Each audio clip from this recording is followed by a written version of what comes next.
Barchaga salom traderlar. 2026-yil uchun XM brokeridan to'liq ro'yxatdan o'tish, verifikatsiya qilish va hisob mablag'ini to'ldirish va undan pul mablag'ini yechib olishni qadamma-qadam ko'rib chiqamiz. Ushbu ko'rib turganingiz mening YouTube sahifam bo'ladi. Bu sahifadan istalgan videoning ostiga XM brokerining haqiqiy linkini qoldirib ketganman. Mana bu joydan videolar bo'limiga o'tishimiz mumkin va istalgan videoni ostida, ya'ni mana bu joydagi tugmani bosadigan bo'lsak, qaysi brokerlar bilan ishlashim to'g'risida ko'rsatib o'tib ketilgan.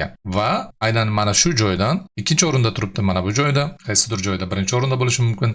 Ushbu linkning ostiga bir marta bosamiz va ro'yxatga o'tish bo'limiga olib o'tadi. Demak, ushbu tugmani bosamiz.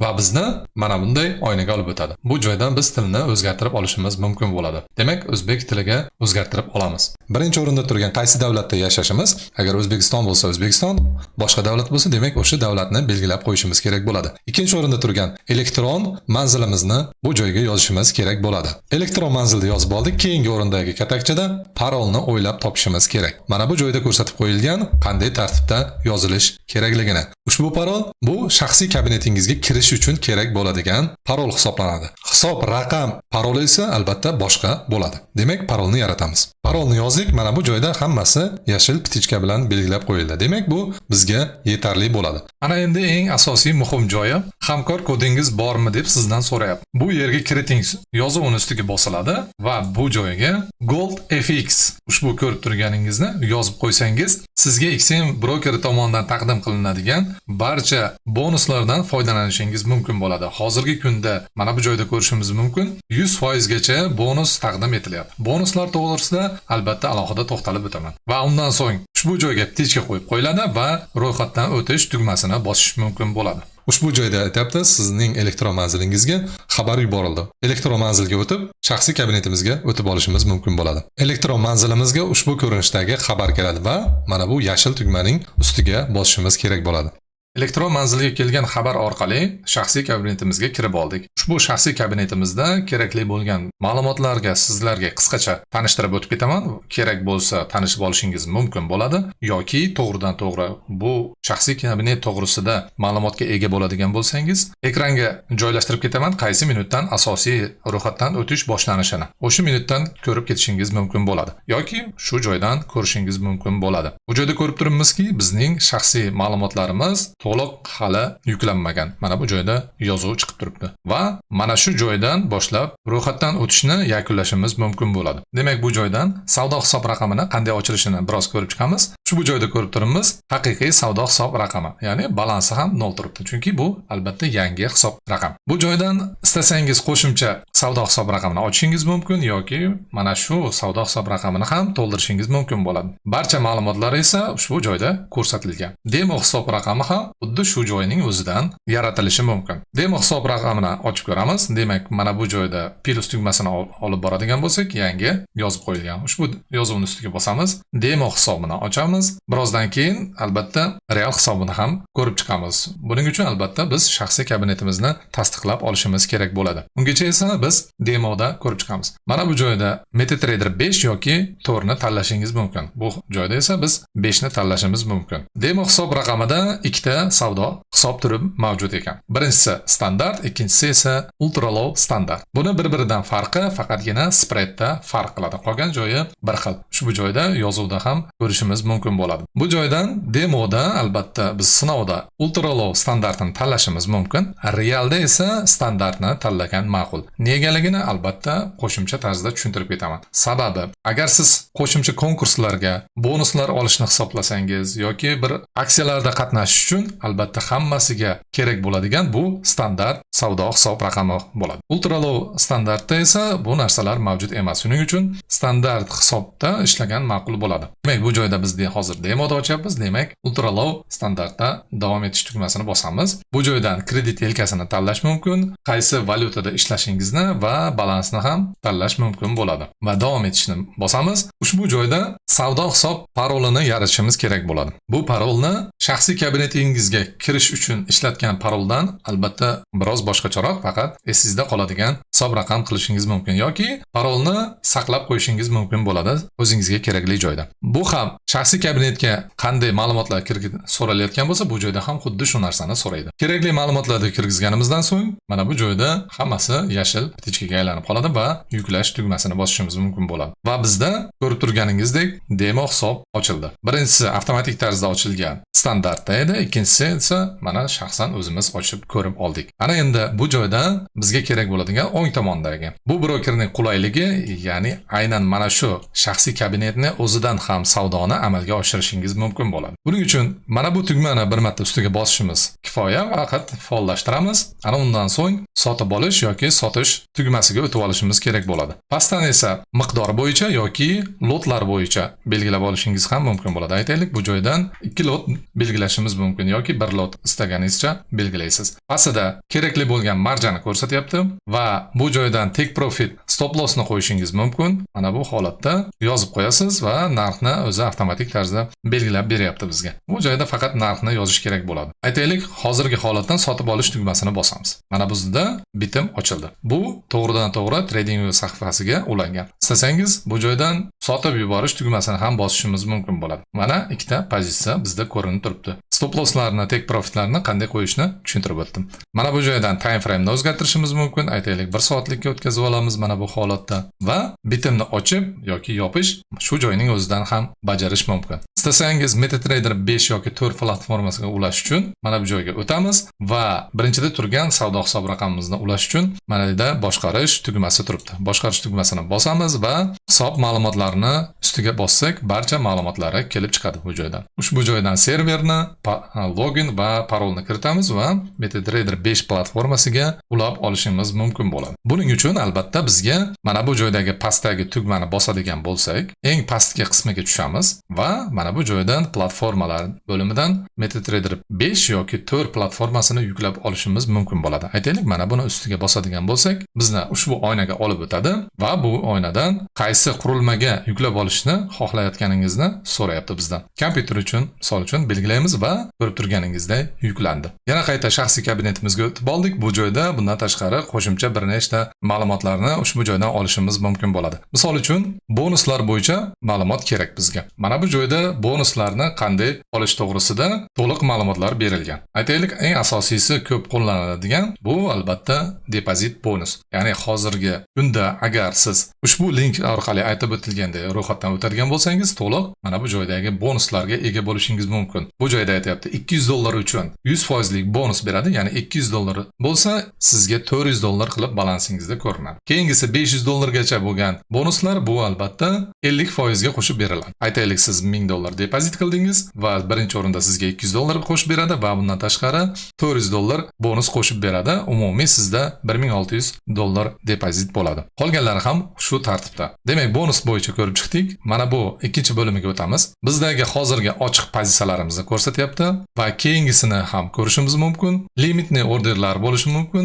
Bundan keyingi tarix, ya'ni ochilgan bitimlar yopiladigan bo'lsa, aynan mana shu joyda paydo bo'lib qoladi. Aytaylik, keling ikkalasini ham mana shu joyda yopadigan bo'lsak, ushbu joyda ko'rinishi mumkin. Mana ikkita bitimimizni ko'rishimiz mumkin, ochilgan bitimlarning yopilganligini. Ya'ni bu albatta mana bu ushbu demo hisobimizga nisbatan ko'rinib turibdi. Va bundan tashqari bu joydagi yevro dollarda turibdi. Istasangiz tillaga o'tib olishingiz mumkin, xohlasangiz bitcoinga, barchasi instrumentlar mana bu joyda ko'rinib turadi. O'ylaymanki, kerakli ma'lumotlar siz ushbu platformadan foydalanishingiz uchun eng asosiy kerakli bo'lgan ma'lumotlarni berib o'tdim. Qani endi savdo hisob raqamimizni tasdiqlashga o'tib olishimiz ham mumkin bo'ladi va so'ngida savdo hisob turlari bo'yicha tanishib chiqamiz alohida. Buning uchun albatta biz mana bu yuklash tugmasini bosishimiz mumkin bo'ladi. Bosganimizdan so'ng mana bunday oyna ochib beradi bizga. Bu joydan o'zimiz doim ishlatib yuradigan va doimiy antenasi chiqib turadigan telefon raqamdan foydalanganimiz ma'qul. Iloji bo'lsa, agar o'zingizni nomingizdagi telefon raqamdan foydalaning bu joydan. Demak, ushbu joyga telefon raqamimizni yozamiz va kodni qabul qilish tugmasini bosamiz va telefon raqamimizga SMS xabar yetib kelish kerak. Yetib kelgan raqamni yozib oldik va tasdiqlash tugmasini bosamiz va davom etamiz va bizni telefon raqamimiz tasdiqlanib oldi. Ushbu ochilgan oynadan esa bizni ismimiz, ikkinchi ism ya'ni bu sharfimiz, familiya, tug'ilgan sana, oy va kun. Barchasini to'ldirib bo'lgandan keyin davom etish tugmasini bosamiz. Keyingi qadamda bajariladigan ishlarimiz qaysi davlatda yashashimiz belgilab qo'yilgan manzilni, shahar, ko'cha va indeks pochtani yozishimiz kerak bo'ladi. Manzilni yozishda e'tiborli bo'lamiz. Shaxsni tasdiqlash vaqtida va manzilimizni tasdiqlash vaqtida aynan harflari, raqamlari bir xil bo'lishi kerak bo'ladi. Manzilni tasdiqlash uchun MyGov saytidan olingan ma'lumotni kirgiziladigan bo'lsa, bir martada aniq tasdiqlab olishimiz mumkin bo'ladi. Shuning uchun avval MyGov saytidan ma'lumot olishni ko'rib chiqamiz va indeks pochtasini qanday qilib olishni aytib o'taman. Ana undan keyin bu joyga kerakli ma'lumotlarni yozib chiqamiz.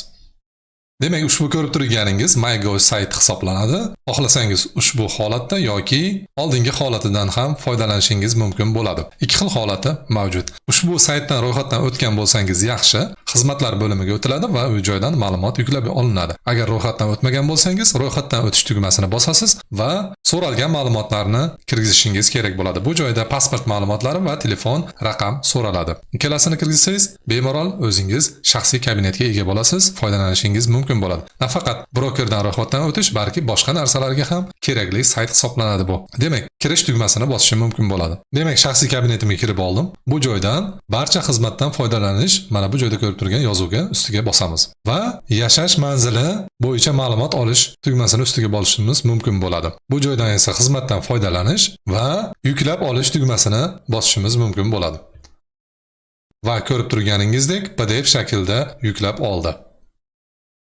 Demak, pochta indeksi yoki indeks pochta deb yozishimiz mumkin bo'ladi. Va birinchi ochilgan bo'limga kirib olamiz va bu joydan qaysi viloyatda yashasak yoki qaysi shaharda yashaydigan bo'lsak, o'sha viloyatni tanlashimiz kerak bo'ladi. Aytaylik, men Andijon viloyatida yashayman va biroz pastroqqa tushamiz. Bu joyda barcha kerakli ma'lumotlar berilgan. Indeks raqami, ya'ni o'zingiz yashaydigan joyga olib borasiz, tumanda, qishloqda va hokazo hammasini tanlashingiz mumkin bo'ladi va pochta indeksini mana bu joyda raqamga eng so'nggi yangilangan versiyasini kopiya qilib olishingiz mumkin yoki eslab qolishingiz ham mumkin bo'ladi. Va pochta indeksini ham kirgizishni ko'rib chiqdik. Ana endi men bu pochta indeksini kopiya qilib olishim mumkin bo'ladi.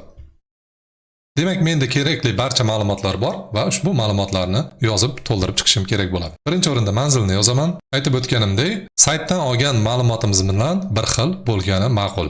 Ma'lumotlarni kirgizib oldik. Ana endi davom etish tugmasini bosishimiz mumkin bo'ladi. Demak, bu joyda bizda Forexda savdo qilish uchun ma'lumotga egamizmi yoki yo'qmi, shu to'g'risida ma'lumot so'rayapti. Demak, biz ha deb javob beramiz. Davom etishni bosamiz. Ana endi bu joyda hujjatni yuklashimiz kerak bo'ladi. Demak, bu joyda bizdan so'rayapti birinchi o'rinda shaxsimizni tasdiqlovchi hujjatimizni tasdiqlab olishimiz kerak bo'ladi. Keyingisi esa buni bajarib bo'lganimizdan so'ng ikkinchisi ochiladi, ya'ni manzilimizni. Ikkalasi ham juda ham sodda. Demak, shaxsimizni tasdiqlovchi hujjatdan boshlashimiz mumkin bo'ladi. Demak, bu joydan shaxsimizni tasdiqlovchi hujjat to'g'risida va yuzimizni skaner qilib olish to'g'risida bizdan so'ramoqchi. Va bundan tashqari, agar siz notebook orqali foydalanayotgan bo'lsangiz, birinchi tugmali orqali amalga oshirishingiz mumkin. Agar oddiy kompyuterda kamerasi bo'lmaydigan bo'lsa, telefondan ham foydalanib ro'yxatdan o'tib olishingiz mumkin bo'ladi. Biz esa pastdagi tugmani bosishimiz mumkin bo'ladi. Va ushbu QR kodni skaner qilib olamiz va telefonga o'tib olishimiz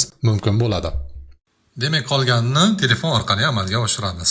Skaner qilib olamiz ushbu holatda va ko'rib turganingizdek, bu joyda kompyuterdagi narsa telefonimizga o'tib qoldi va pastdagi ko'k tugmani ustiga bosamiz. Bosganimizdan so'ng bu joydan bizdan so'rayapti, qaysi hujjatni yuklashimiz to'g'risida. Pasport bo'lsa pasport, ID kartaga o'zgartirgan bo'lsangiz ID karta orqali va hokazo. Demak, biz ID karta orqali amalga oshirishimiz mumkin bo'ladi. Keyingi tugmani bosamiz. Bu joyda ko'rsatyapti qanday tartibda rasmga olish kerakligini. 4 ta burchagi ham hammasi to'liq chiqishi kerak. Demak, bu joyda birinchi o'rinda oldi qismini rasmga olib olamiz. Ushbu holatda ana endi orqa qismini o'girib olib va orqa qismini ham rasmga olib olishimiz kerak bo'ladi. Biz ikkala tomonni ham rasmga oldik. Ana endi ushbu ko'k tugmani bosishimiz mumkin bo'ladi. Keyingi qiladigan ishimiz esa ushbu joyda ko'rinib turibdi.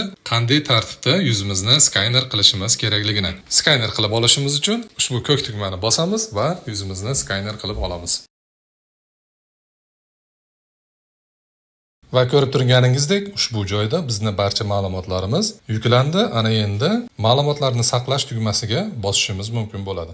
Yana endi ushbu sahifamizga qaytamiz. Hujjatlarni yuklab oldik. Ana endi manzilimizni tasdiqlab olishimiz kerak bo'ladi. Ushbu joyda qaysi tartibda joylash kerakligini va 5 megabaytdan oshmaslik kerakligini aytib o'tilmoqda. Ushbu yozuvni ustiga bosamiz. Hujjatimiz qayerga qo'yilgan bo'lsa, MyGo saytidan olingan hujjatimiz bor edi. Biz buni рабочий stolga tayyor qilib qo'yib qo'yganman. Ushbu рабочий stolni ustidagi tugmani ustiga bir marta bosamiz va bu joyda открыть tugmasini bosishimiz mumkin bo'ladi. Va bizni hujjatni yuborish tugmasini boshlaymiz.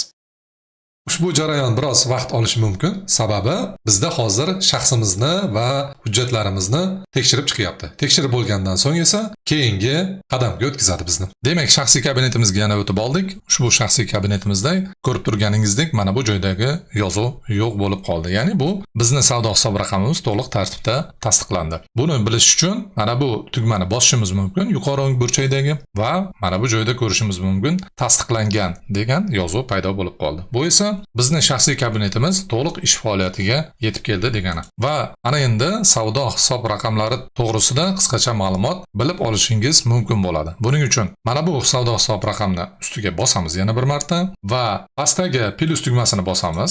Savdo hisobi, qaysi platformada ishlashimiz, davom etish tugmasini bosamiz. Ana endi bu joyda bizda savdo hisob raqamlari to'g'risida bir nechtalari ko'rinib turibdi. Birinchisi aytib o'tgandek standart savdo hisob raqamida barcha turdagi imkoniyatlar sizlarga mavjud bo'ladi. Qolganlarida esa ushbu imkoniyatlar albatta cheklangan bo'ladi. Nima sababdan? Sababi albatta buni spredi biroz kattaroq va qolganlari esa spredi kichikroq. Istaganingizdan foydalanishingiz mumkin bo'ladi. Mikro savdo hisob raqami bu sent hisobdan foydalangandek foydalanishingiz mumkin bo'ladi. Asosan sentaviy shotlarda $100 tashlasangiz sizda $10,000 bo'lib ko'rinadi. Bu joyda unaqa emas, mikro savdo hisob raqami hisoblanadi. Bu yerda $100 tashlasangiz $100 ko'rinadi, lekin savdo jarayoni deyarli sentaviy shot bilan bir xil amalga oshadi. Ya'ni bitimlarning foydasi ham, zarari ham juda ham kam miqdorda bo'ladi. Ana undan keyin ultra low standart bu mana bu standart bilan bir xil, farqi yo'q, farqi faqatgina aytib o'tganday spreadda. Keyingisi esa ultra low mikro, ya'ni mana buni spredi kichkinasi. Bu standartga o'xshagan bo'ladi, spredi, bunisi esa ultra low standartga o'xshagan bo'ladi. Farqi shunda. Ana endi shaxsan o'zim standart savdo hisob raqamidan ko'proq foydalanaman. Nega? Aytib o'tgandek, imkoniyatlardan foydalanish maqsadida. Bu joyda davom etish tugmasini bosishimiz mumkin bo'ladi. Kredit yelkasi, qaysi valyuta turida ishlashimiz va bu joyda barcha qonun qoidalari bilan tanishganligingiz to'g'risida belgi qo'yib qo'yishingiz kerak bo'ladi. Davom etish tugmasini bosiladi. Bu joydan aytib o'tilgandek parolni yaratamiz. Yuklash va bizga yangi savdo hisob raqami ochildi. Bu juda ham oddiy va sodda. Ana endi balansni to'ldirishni ko'rib chiqishimiz mumkin bo'ladi. Hisob raqamni to'ldirish uchun ushbu yuqoridagi haqiqiy tugmasining yonida balansimiz 0 turibdi. Shuning ustiga bosishimiz kerak bo'ladi va mana bu joyda qaysi hisob raqamni to'ldirmoqchi bo'lsangiz, aynan o'sha raqamga o'tib olishingiz kerak bo'ladi. Va bu joydan depozit tugmasini bosiladi. Depozit tugmasini bosilgandan keyin qaysi usulda bu joyda ko'rsatib qo'ygan to'ldirish kerakligini va istaganingizcha sizga qaysi biri qulay bo'lsa, shu usulda to'ldirishingiz mumkin bo'ladi. Shaxsan men uchun eng qulay variant bu Visa karta orqali to'ldirishni qulay deb bilaman. Chunki juda ham oddiy, oson va sodda bo'lganligi uchun. Visa karta asosida ko'rib chiqamiz. Hozir Visa kartani ustiga bosamiz. Bosganimizdan so'ng esa qaysi hisob raqamga to'ldirayotganligingiz to'g'risida aytib o'tyapti. Undan keyin qancha to'ldirmoqchisiz? Aytaylik, $1000 ga to'ldirmoqchisiz. Va pastda ko'rsatyapti, minimalniy depozit bu $15, maksimalniy $10,000. Depozit tugmasini bosishimiz mumkin bo'ladi. Qancha kerakligini yozib oldik. Depozit tugmasini bosamiz. Bizdan so'rayapti, bu joyda ushbu raqamga, hisob raqamga depozit qilishni, kiritishni xohlaysizmi deb. Bekor qilish yoki tasdiqlash. Bu joyda biz tasdiqlashimiz kerak bo'ladi. Tasdiqlash tugmasini bosganimizdan so'ng esa mana bu joyga karta raqamini, amal qilish muddati, karta raqamining orqasidagi SSV kodini kiritamiz va ushbu karta kim ekanligini. Yana bir narsani eslatib o'taman. Shaxsiy kabinet kimning nomiga ochilgan bo'lsa, aynan o'sha insonning nomidan balansingizni to'ldirishingizni tavsiya beraman. Humo karta, Visa karta, buni farqi yo'q. Shunda yechib olishda ham hech qanday to'sqinlik va muammo bo'lmaydi. Eng yaxshi usuli bu hozirgi kunda Kapital Bank bo'lib turibdi va aynan Kapital Bankdan to'ldirishingiz ham mumkin bo'ladi. Bu joydan saqlaning tugmasini bosib qo'yadigan bo'lsangiz, sizni kartangiz avtomatik saqlanib bo'lib qoladi. Va mana bu joyda oplatit tugmasining rangi o'zgarib qoladi va bosishingiz mumkin bo'ladi. Bosganingizdan so'ng telefoningizga SMS keladi, SMS xabarini kiritasiz va balansingiz bir zumda to'ladi. Ana endi yechib olish olishni ham tushuntiraman. Bu ham juda ham oddiy va sodda.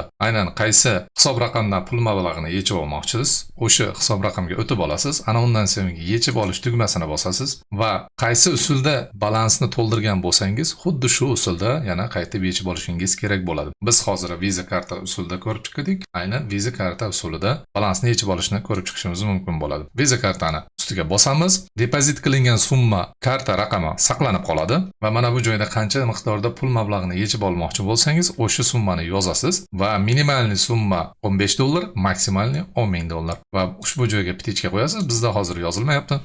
Chunki balansimizda yo'q. Aytaylik $100. Mana bu tugmani bosamiz, chunki mana bu joyda ko'rsatib turibdi. Nega shaxsan o'zim balansni to'ldirib va yechib ko'rsatmayapman? Chunki bu shaxsiy kabinet mening nomimda emas. Sizlarga darslik sifatida boshqa birovning nomiga ro'yxatdan o'tish, verifikatsiya qilish barchasini ko'rib chiqyapmiz. Shuning uchun menga bu shart emas. Chunki o'sha insonning nomidan to'ldirganim ma'qul. Shaxsan o'zim Visa kartamdan to'ldiradigan bo'lsam, qaytib yechib olishda muammo bo'lishi mumkin. Chunki buning shaxsiy kabinetning egasi butunlay boshqa. Va mana bu joyda so'rov yuborish tugmasi chiqadi. So'rovni yuborasiz, kartangizga tez fursatda mablag' yetib keladi. Va bundan tashqari, qo'shimcha tushunmagan savollaringiz bo'lsa, mana bu joyda chap pastki burchakda turibdi. Ushbu yordamni bosadigan bo'lsangiz, bemalol bu joydan barcha savollaringizga javob olishingiz mumkin. Avtomatik tarzda birinchi o'rinda bot javob beradi. Undan so'ng sizga agent kerak bo'lsa, agentni so'raydigan bo'lsangiz, bosh agent bo'lsa sizga albatta javob beradi. Va to'g'ridan to'g'ri muloqot qilib, o'z muammongizni yoki tushunmagan savolingizga javob olishingiz mumkin bo'ladi. Va eng asosiysi juda ham tez fursatda javob berishadi. O'ylaymanki, barcha kerakli ma'lumotlarni berdim. Istasangiz, pastda adminning nomerini qoldiraman. Adminga murojaat qilib, qo'shimcha savollaringizga javob olishingiz mumkin bo'ladi. Keyingi videolarda ko'rishguncha xayr, sog', omon bo'linglar. Barchaga omad, xayr.